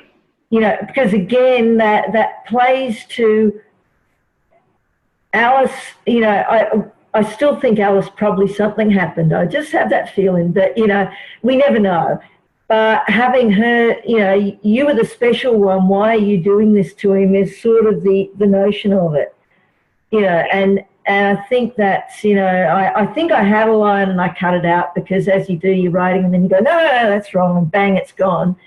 But I think there's that opportunity when, she and Dolly are talking to have that, have that come out, that, and maybe I lace it when she first tells it, and then when Alice is doing her, well, it's all solved and I'm acknowledging you, maybe again play that line in a different way. Yep, I think so. And it again, because then you feel this layer of guilt. Well, I was the special one, and yet, and that sort of thing, that it plays the difficulty of the situation. But I think what I most want to have come out, and I think I've got maybe almost there, is that despite how you did or didn't feel about it as a kid, it changes your life and your behaviour, even if you're not aware, and it makes you the person you are and the person that finally breaks. Well, and that's it. That's the other thing that I would agree with you. I think you're probably 90% of the way there in showing it, but that's the thing that really needs to come out, because I actually wrote this down. I said, what then is the damage? And to make sure that that's really clear, that like she thinks she has it all together and has been functional, and it's like, but you haven't, you know what I mean? And this actually has clipped your wings, so to speak, of the person that you might have been if this had never happened in your life. It affected you in ways that only now, looking back, can you piece together. And that's its own crazy emotional journey that I thankfully can't fathom, but I can come alongside someone, certainly. I mean, a lot of that is to do with, two strings. One is the inability to hold down a meaningful relationship until somewhat later, and even then, she broke it as soon as, Oscar came along, and the other side is the inability to bond with your kid. And those are the two breaking points for her. and the inability to trust her son to be a better man than her brother was. So, you know, it's constantly, and I think those things need to be painted more than what they have That's been. what I was just going to say, especially in her relationship with Eric. It's like, for cinematic purposes, even though it might not have happened this way in real life, I almost picture like she got pregnant by accident and she was with Eric, because that's just what you do, is you then marry the person that you were with, and he's a good enough guy, and I need a father in Oscar's life, and I don't want to not have the baby because that's important to her, or so she thinks it is.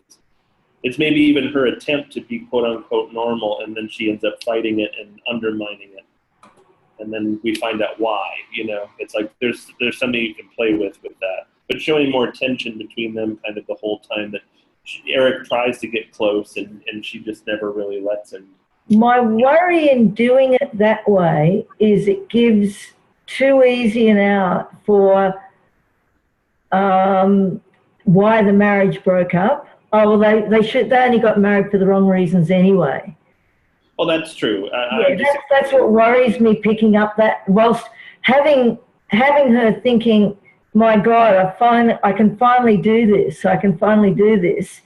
and then pulling the rug out from her.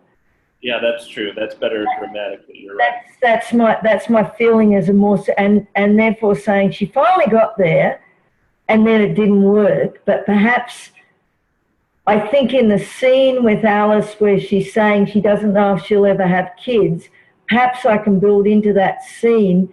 Again, not putting it on the nose, but just a line or two. Honestly, I'm not really sure I'll ever find the guy that I want to settle down with, sort of line. And I think that then sets it up, she say, and she'll say, and maybe if she says, maybe I'm happier on my own being an auntie to your kids, that's sort of a, so we've already got a tiny, and have Alice say, oh, if only I had your life, Dolly, the burden of the kids, et cetera, et cetera. So she switches it back. Yeah.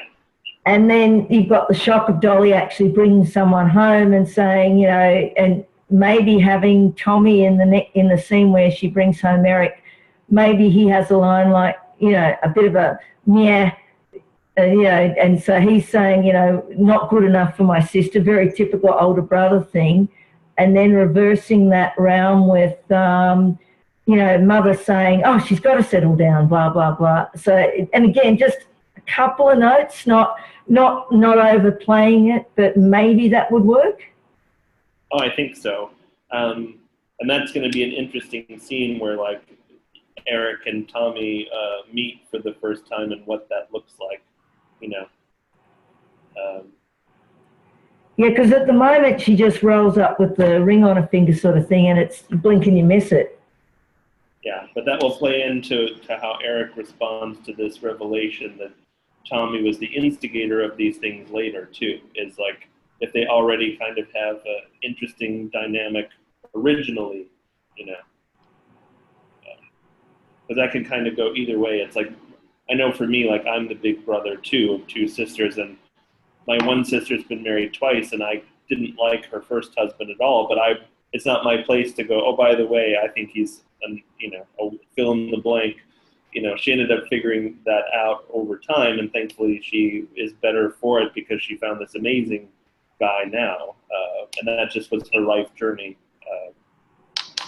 So I tried to be supportive at the time, with the first one, kind of knowing if she would have asked me, I would have told her the truth, but she was hell-bent on what she needed to do for herself, and I get that. We've all made those choices, so yeah. You just got to sit back and watch sometimes. Yeah, which I got really great advice because I confided in a friend of mine. I said, this really bothers me, and they're like, well, they're already engaged, they're ready to go, so it's kind of your place to just support her the best you can, and if she falls, catch her, as her brother, and love her and support her decision. And I was like, yeah, that was really smart. Mind you, my nephews, they said about one sister, oh, I can't be bothered getting to know him till he's been around at least 6 months. Horrible boys. That's awesome.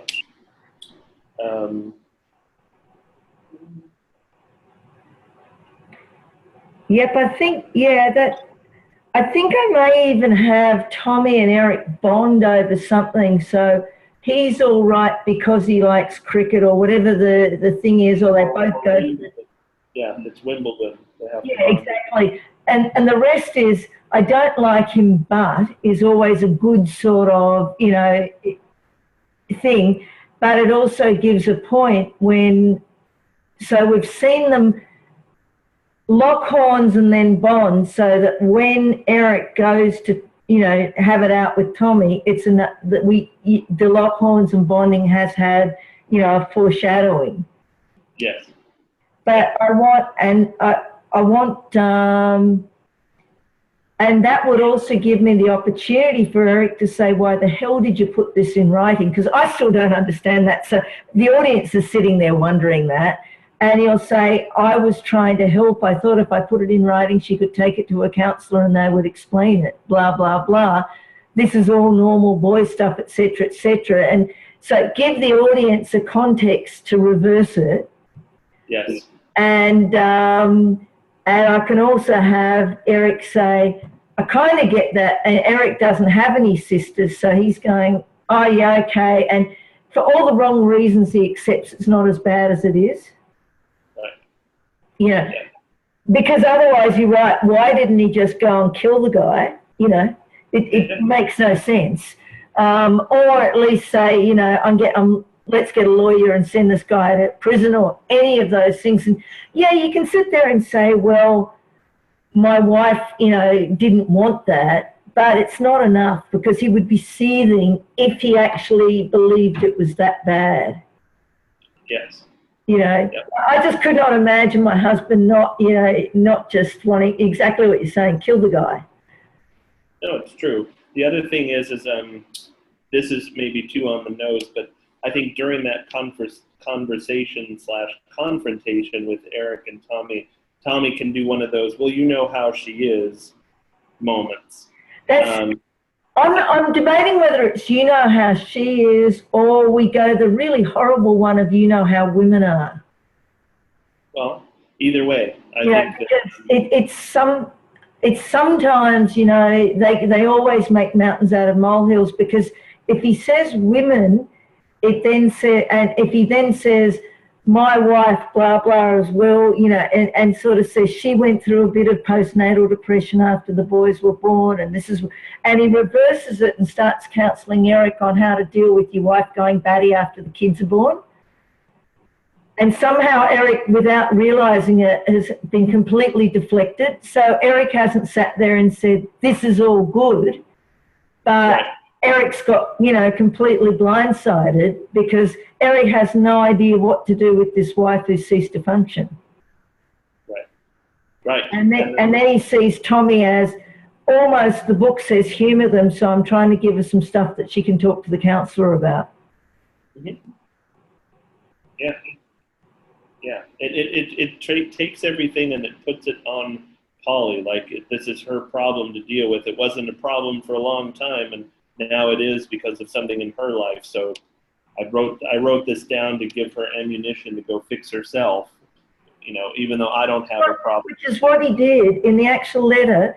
He wrote one letter to her, then he wrote a second letter that details everything, that has everything in the third person. I did this to Dolly, I did that to Dolly. It's not Dolly, but yeah. And sure. You sit there going, what sort of person writes? And I wasn't actually going to use it till I sat last week. I hadn't pulled out all the folder of the original notes, and I just pulled it out and I went, oh my God, I can't not use this content. It's just too interesting not to. And the good part was that both the mother and the sister had written letters as well, and though I didn't use them verbatim, they fed into the emotion of the scenes. Yeah. And, even down to the cats getting spayed, that line actually was in the letter, believe it or not. And I just killed myself laughing. I thought, this fits with this character so perfectly. Yeah, it did. I really liked, and you'll know what I mean by saying it this way, I really liked the mother character. That's going to be interesting for an actress to play her, because she has such an impact, especially when compared to her father, who's obviously the one who comes alongside her and says, "Yeah, I totally believe you." Yeah, it's the mother is painted as the bad guy, but hopefully for good reasons. Oh yeah, You absolutely. know, and that was very much. I was talking to my friend because she read it over the weekend, and she was very happy. You know, which is she was happy with the emotional arc. Again, a lot of it's fictionalized, 90%, but the events and the dynamics I tried to remain true. Right. Which is but you know, and she was saying because her boy's now 18, and she said, "Look, I'm very tempted to get him to read this as a bounce-off point to tell him the whole story, because it creates that he very quickly he can feel that feeling, and she said the good part is her mother's dead, so she won't have to deal with it, you know." Yeah. No. Right. Yeah. And I think that, you know, I don't mind changing anything for the sake of telling a good story, but I did think there were some elements of the story that were just too much gold not to include. As I said, the cat spaying was one of them. Yeah. No, I think so. I will say too that dialogue that you put in where Dr. Phillips is talking about boys, it's on page 56, like at the top. That was excellently written and awful at the same time in the context, but it's really well done because it's that really stood out to me. It was really good. It's an awful story, but I also think it's one that needs to be told. No, it is. I totally agree with you, and you know, even in our discussing it and talking about it in terms of like, you know, those gray areas and at what age is it appropriate or not, and these things, and you know, how did something that you buried in your subconscious or in the back of your mind, how does that play out in someone's life, and you know, all of these questions, and denial, and how does it then shape a family, in a relationship. But this is all really important stuff for sure. Yeah, it's a difficult story, but a very interesting one to write. Yeah, and you've done a very good job of it in the sense that it can't be fun to go back and write this, and yet there's probably a catharsis because you know that it needs to be. So. I mean, my sweet spot's Christmas. I have to say, Christmas is good. There you go. Well, you can have a Christmas scene. No, I'm kidding. But. No, I don't want to ruin Christmas by putting it in. The sad part is with the actual family, her avoiding Christmas with, like, the skip I do at the end, which really, you know, you've got the emotional arc. So that was what I was going to check with you as well, was skipping for the 7 or 8 years. To me, you could drag it out, but it was just repetitions of, you know, what the mess. And I was hoping, but wanted to ask, did that feel okay to you where, you know, I skipped having time pass so that we then get to the resolution? Yeah, it did. Like, that didn't stand out as like something like, why are we? No, it made a lot of sense. Because in my mind, I filled in the gap with exactly what you said, which was that there was a lot of the same, but this is how things stood in terms of, you know, today, shall we say. Yeah. Because I also think that if I resolved it, which I could do, is, the next thing happens, she goes to a party and all's resolved. It's too soon. Totally.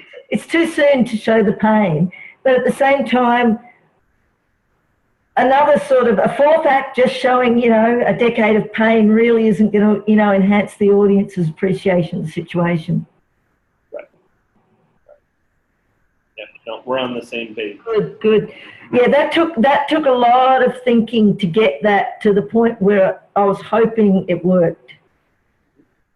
Yeah, and I love kind of her last line about, like, you know, trying to raise her son to be the best man that he can. Like, that feels really true, because that's really the only thing. She's doing her best to heal herself, and then she's putting her energy just into helping.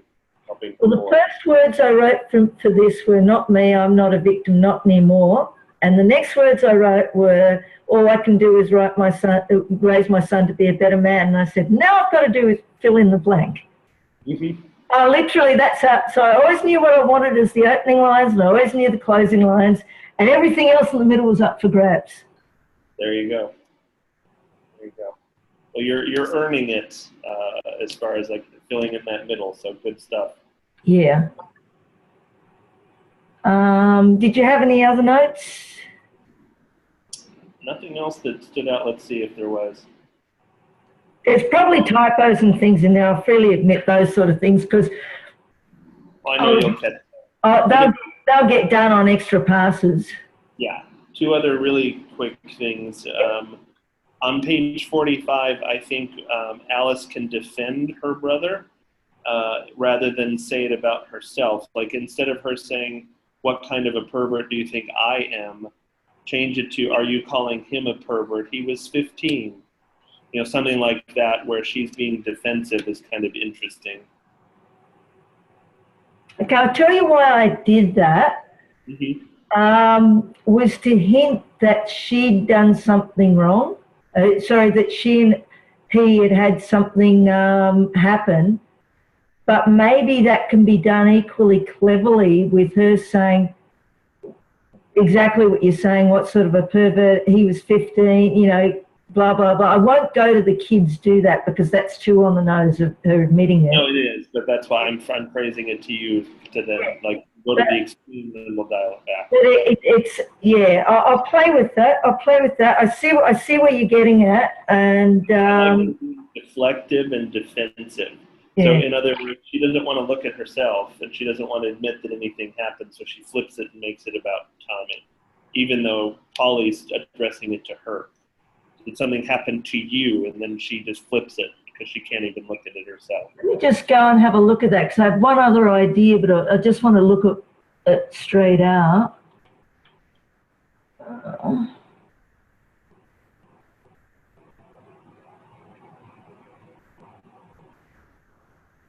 No, I've got different.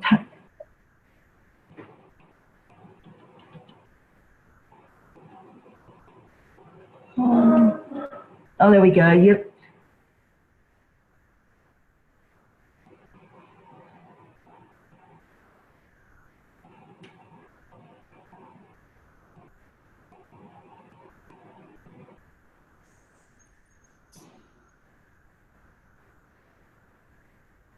I think, what about if she said, "What sort of a pervert are you?" So actually deflecting it on to Dolly. Oh, that's cool. I like that. Sorry, that's right. I wanted to check that they fitted with the context. Sorry. So, yeah. Oh, that's cool.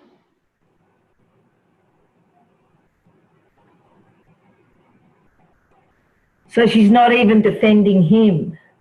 Right. That's cool because she can't, and she can't. She just can't even go there to look at herself or her brother. That's cool. Yeah. That's a lot.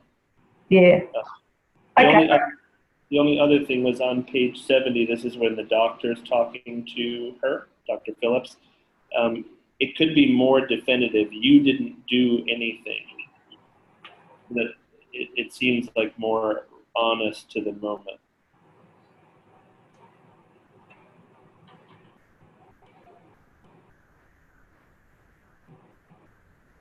That's right. Yep.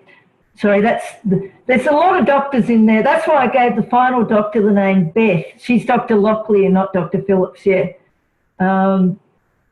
So saying you didn't do anything. Yeah, it's almost like it's not this, but it's almost like the Goodwill Hunting moment, like, you know, when he's like, "It's okay," and he's like what fighting. Do you think having her admit in that scene that she enjoyed like Dolly saying, I loved our time together, I thought he did too, maybe playing that, just one more line, you know, just another, you know, interchange back and forth, like you were saying, to show that guilt of maybe it was my fault that I went in there, you know. Well, yes, I actually had that note too. I said the doctor saying seems like he did. I didn't really like that. Maybe the doctor instead says as a statement, "You seem to enjoy your time with your brother," and Dolly says, "You know, I did," and then they address that, and then she can say, "It seems he did too," you know, almost, I think there's a way to play that where you're accomplishing what you're hinting at too. I think that's important. As I said, it's probably just another 2 or 3 back and forths. Exactly. But It's new, but it shows the victim guilt. yes. And Yeah. I think it's important to show. And almost feeling guilty for loving her brother after he did this to her. You know, but she didn't know he was doing it. That's the bizarre part. Right. You know, there's a really interesting case. Have you ever heard of Pitcairn Island? Yes. Yeah. I've heard of. It's administered by England, but New Zealand also had a part in it, sort of thing, in terms of court. And what happened is it's only the Christian family there, descendants of Fletcher Christian, and it's very inbred and so on. And it was very commonplace, following on from their Tahitian roots, that an older male would induct a younger female in the family into their sexuality, right? And it had been going on for hundreds of years, and somebody got upset about it and then encouraged the women to complain. So there was a massive court case in New Zealand on it, with the judges coming over from England or whatever. And the guys were put away, and then the women are saying, but we can't run the island, and we didn't mean this should happen. We just wanted a bit more equal treatment. When I was in Norfolk Island, which a lot of the Christians also live on, I started looking it up because I was meeting some of these people, and I'm thinking, my God, it's so complex. It's just, if ever you want to have your head done in by, you know, what is right and wrong, that case, you know, hurt my head. Yeah, no, it makes sense. Yeah. Here's a culture that operated perfectly fine, you know, as far as it would seem, you know, and it goes back to these interesting ideas about like morality and boundaries and those things of like, you know, Well, Captain Cook was offered the king's daughter when he landed on Thailand, you know, Tahiti, you know. Yeah. So the biggest offering he could be given was the king's young daughter. That's terrible, but it's cultural. So yeah, I find it very, very confronting, all these things. No, it's true. And, you know, you look at like laws that regard sexuality throughout the world, right? Like age of consent, you know, and even here in the United States, like every state is different. You know, age of consent is 18 or 16 or 20 or whatever. And it's fascinating. And then, you know, in biblical times or earlier or later, it's like 12 was fine. And, you know, it's 14. And it's like, anyway, there has to be a rule, but like who's to say? And yeah.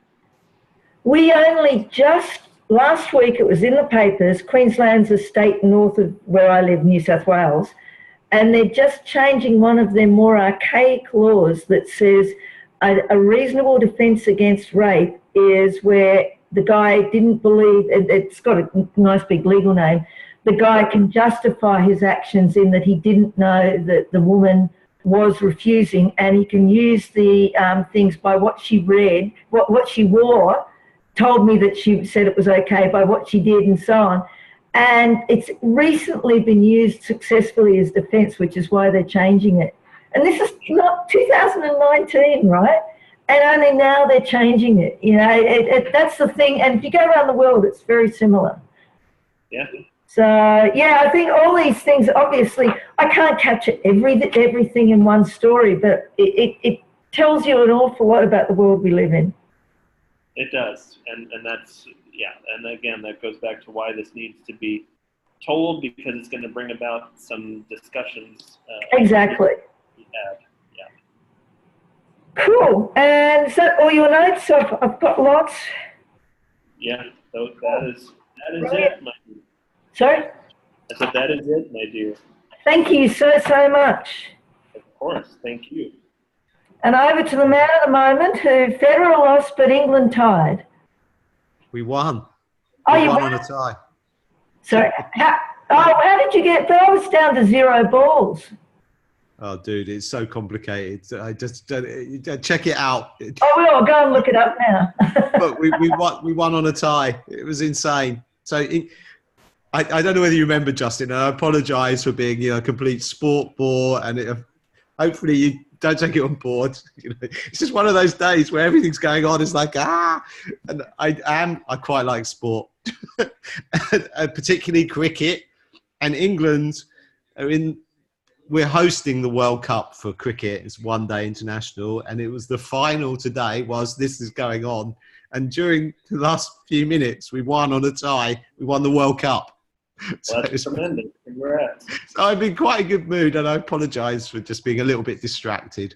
Yeah, well, at least you're in a good mood. It would have been bad if it was reversed. But Federer lost. It was like the Wimbledon final was like tied as well. It went to the fifth set, 12-all, and then they had a tie break on. It was mental. Wow. And who won that? Djokovic won in the tie break. Oh, wow. Dude, there was a piece of paper between them. It was a crazy day for sport if you're into sport. I am. No, that's awesome. Thank you for tolerating me being a bit of a nut. No, of course. Cricket, not yet, because I've never watched it, because I don't know the rules. But I don't know whether you remember one of my characters, Harry in Browntown. He takes a cricket bat to Jimmy's car, to his van. Yeah. That's because I'm into cricket. I'm not an American. I'm not into baseball. Yeah, baseball. Are you into baseball? Yeah, I love baseball during the playoffs. There's so many games during the season that you kind of just, unless you're at one. For me, it's like not a big deal. But what is your sport besides? I love running. football, like NFL, all right. American football. Yeah. Okay, cool. Yeah, I just about got my head around the rules. I love it. I'm the same, like you just said. I love it when it gets to the final or the the playoffs, and they have playoffs in football, American football. Yeah.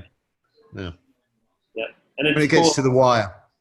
Yeah, and it leads up to the one big game, which is interesting. Versus like baseball and other sports have a series of games that you have to win, which is interesting too.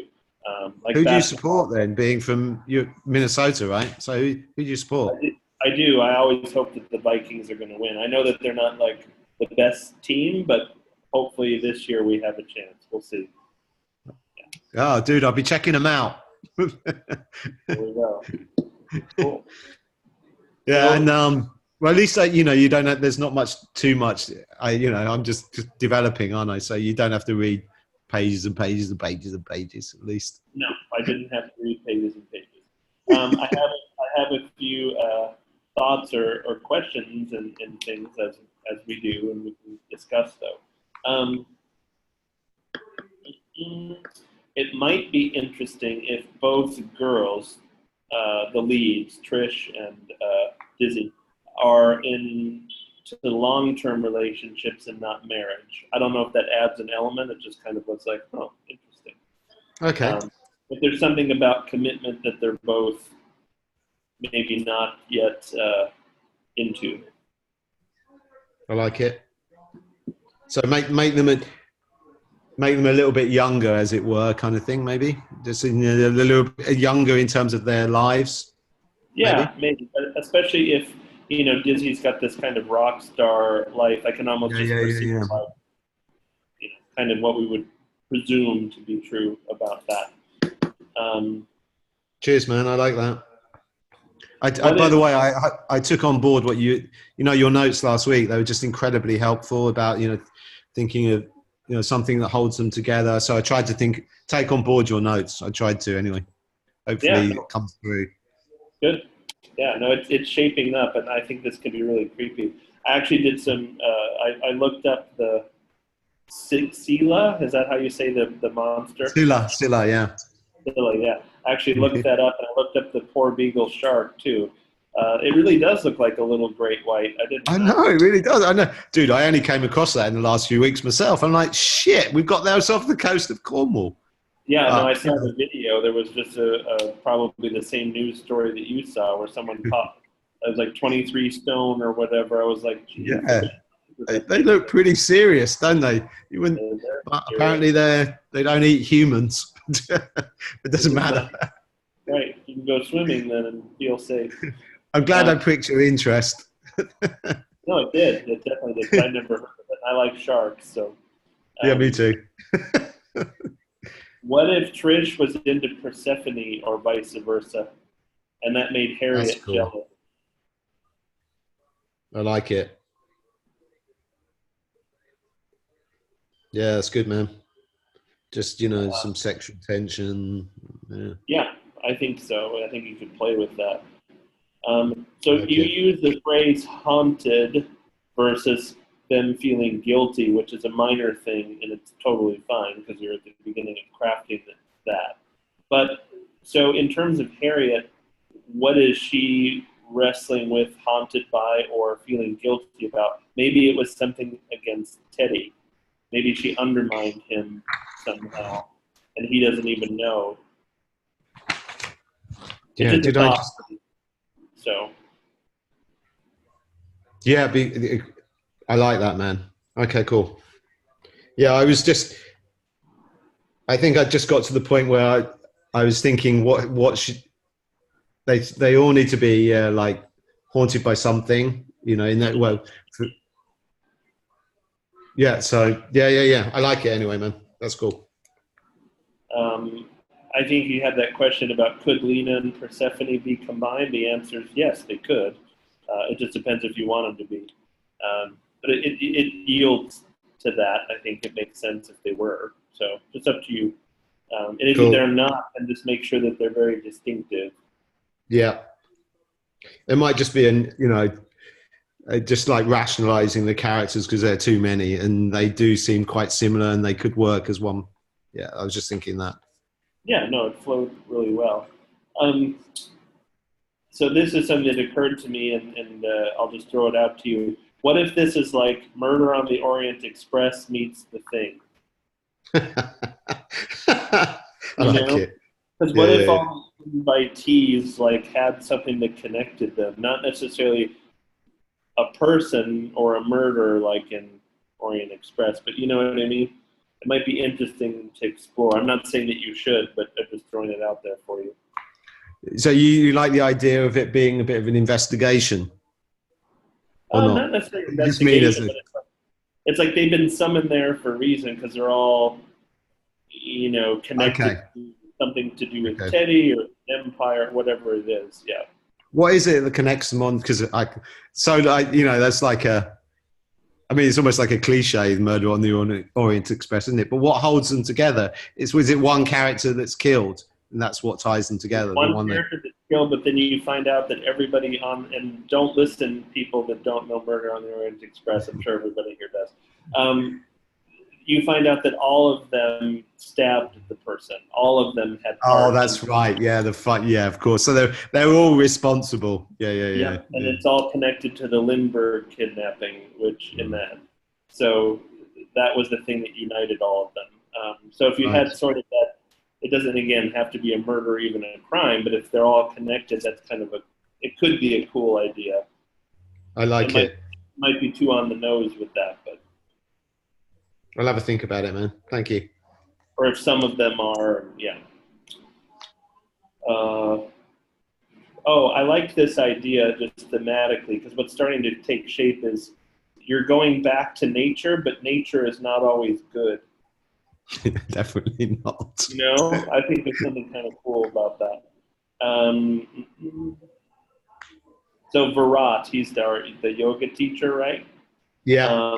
I think he's definitely like a victim, like someone that he victimized kills themselves because they can't deal with it. I think that's really cool. And that he lost his like budding empire, which really happened to the guy who came up with Bikram yoga. I can't remember his name right now, but it turned out that he was having affairs with like tons of women in his classes. And that is his name, isn't it? That's his name, Bikram. I think something it is. Bikram. Yeah. I think it's something Bikram, yeah. So that was that was I'm kind of alluding to him. Definitely. I figured, yeah, because that was too like for you not to have known that, which is cool. Who do you think should get it first? I was thinking the banker is the obvious one, of course. Oh, that's fun. Yeah, I think go with that. I like that. The men definitely get it in the neck more than the women, for real. Literally in the neck, because Scylla eats the head. Yeah. I think that's cool. Right, cool. For Daisy, I didn't think that his dog's death maybe is enough, so I would give him something else or something. Okay, cool. Because the others were so like, oh my god, I lost a child, I lost a business, I lost this. Or it's funny, depending how comedic you want to make it. Not that pets dying is but you know what I mean. It is a bit John Wickish, I guess, but John Wick doesn't kill his own dog, does he? Anyway. Right. But yeah, I get it, man. Thank you. So in looking at the mythology of the creature itself, which you're alluding to, which is kind of cool. How do you feel about all the Greek mythology stuff? Well, it's kind of neat. So she was a nymph that was then turned into this creature because of jealousy. So I think that's right, by Circe. Yeah. So I think there's something to play with here with that somehow. The jealousy angle. Mm-hmm. And she has that dog thing in her, and her voice, they say, is like the yelping of a dog. So that's an interesting thing for them to hear on the island or on the boat. Oh, right. So where did you read that? Is that in the Odyssey? It is part of the Odyssey. So I just looked up the myth, and it was the first site that came up, which is a mythology site that really broke down like all the different stories that you hear about the creature and kind of. I've not heard her. The thing about the voice before. That's really cool, man. I've not heard that. So thanks, dude. That's a great little note. It's fun. So completely.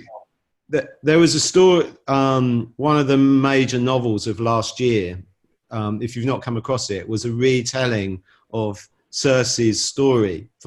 It's like a feminist retelling of her life.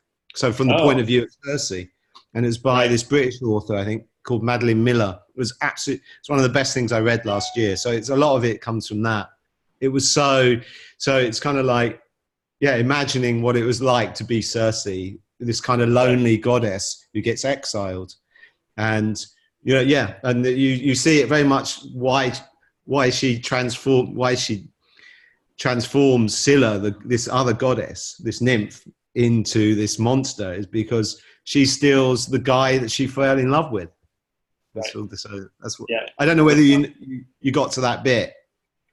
Yeah, no, that was in the myth, and then they were saying that Scylla's kind of only friend was the monster that is part of the whirlpool, who then just over the course of mythology just became the storm itself and not a creature, which is interesting too. Yeah, the Charybdis thing. Yes.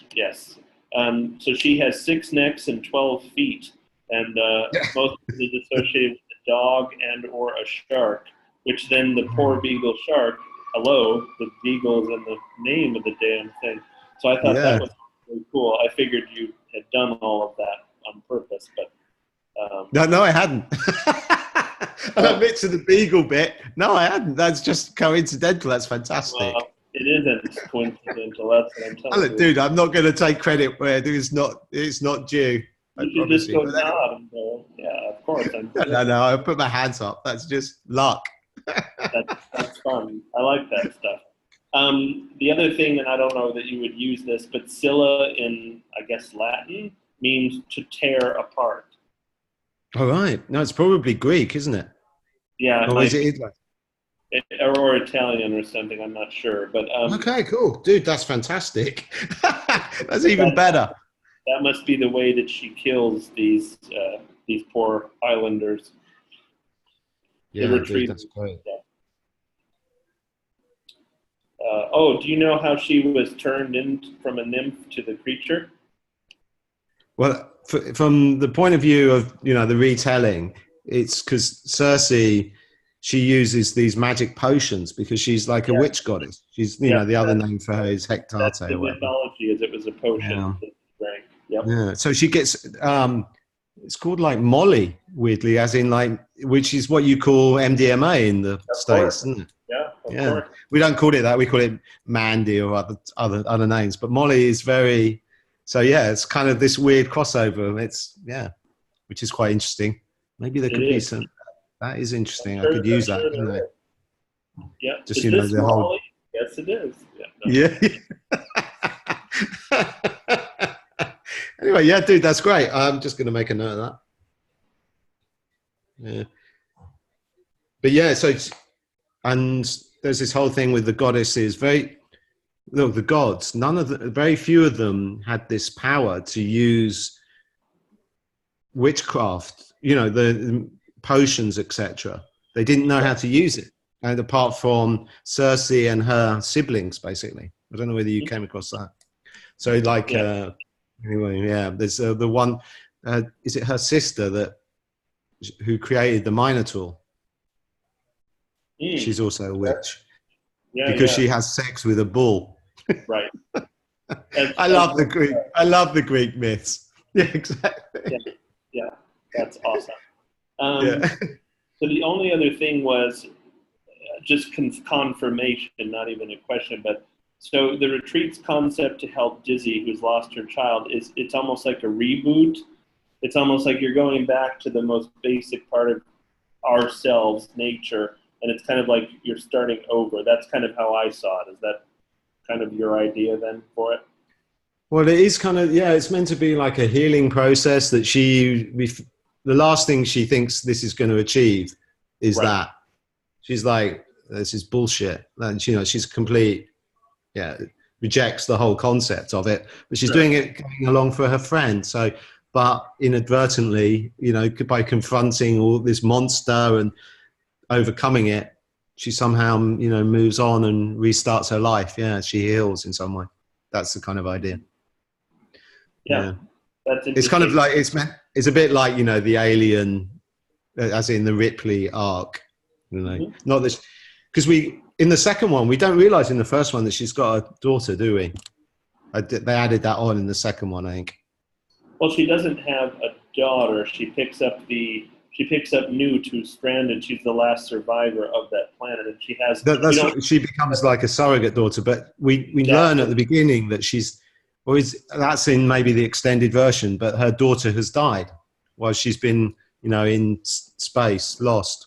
I don't know if you remember that, but I think that's in the extended version, and they didn't do that. But your point is right. We didn't know she had a mother instinct even until the second film, and suddenly when she gets Newt, that comes out, and then it's really strong as well, isn't it? That's what kind of makes the second one. It is, and she was nominated for an Oscar for that, which is one of the few sci-fi roles that. I didn't know that. Shit, I didn't know that, man. Shit. She deserved it. Like, the more I watch that movie, which I've seen 15, 20 times at least, it's like. Me too. I love it. Powerhouse performance, yeah. Yeah, she's phenomenal. Paul Reiser. I still hate Paul Reiser. So. Who does he play? He plays Burke, the guy who. Oh, is like, yeah, but he's a fantastic Weasley bad guy, one of the greatest. Yeah. No, but he gets his. So that's he does that moment where he just shuts them all out and then gets it full on. Ooh. Yeah, dude, that's great. I mean, I'm really enjoying writing it. Hopefully it's coming across. You know, just developing it. Yeah. So for next week, do you want to continue the outline, or are you going to start writing, or because I know that? Oh no, I think I'll try and finish the outline, just a 4-pager or something, 5-pager. Cool. Does that sound cool? I mean, either way works for me. You know me, I'm not. I don't think pressuring and saying like, "Oh no, you should write it" is the way to go. If you don't have more of a foundation of where you're going, because I know how you work too, which is similar to me. Definitely, it works best for me, man. The more I've got it in my mind before going forward to writing pages, that's absolutely my game. Yeah, no, I think that's great. So cool. I look forward to seeing more next week. Is it all right, if it's late in the day, if that's cool again? Are you all right with that, given it's only I could just send you the outline, for example, rather than, just 4 or 5 pages or whatever. Yeah, if next Saturday is, I'm trying to think. next Saturday I'm helping my best friend move. So So you can't. Okay, so Thursday cut off. That would be great because then, No problem, man. It's good to know. No worries. yeah, that would be helpful. All right. Cool. My pleasure, dude. Thank you. Yes. Thank you, everyone. Dude, thanks as ever. Great notes. Much appreciated. Of course. I try always. And apologies for being a sports bore. No, I love it. Hopefully next week there's no sports whatsoever. No, there isn't. It was like a Super Sunday. It was crazy. Yeah. No, I didn't even watch the Grand Prix, Marty. I'm actually not into the Grand Prix. Yeah, there you go. Not in England as well. Surfing, cricket, tennis. There you go. Cool. Well, I think I'm gonna go watch Aliens again. Oh, Excellent. that's such a great movie. Enjoy it. Thanks a lot, Justin. I Absolutely. love Have a good everybody's week, projects. everyone. You guys are all awesome. Have a great week, everybody. See y'all.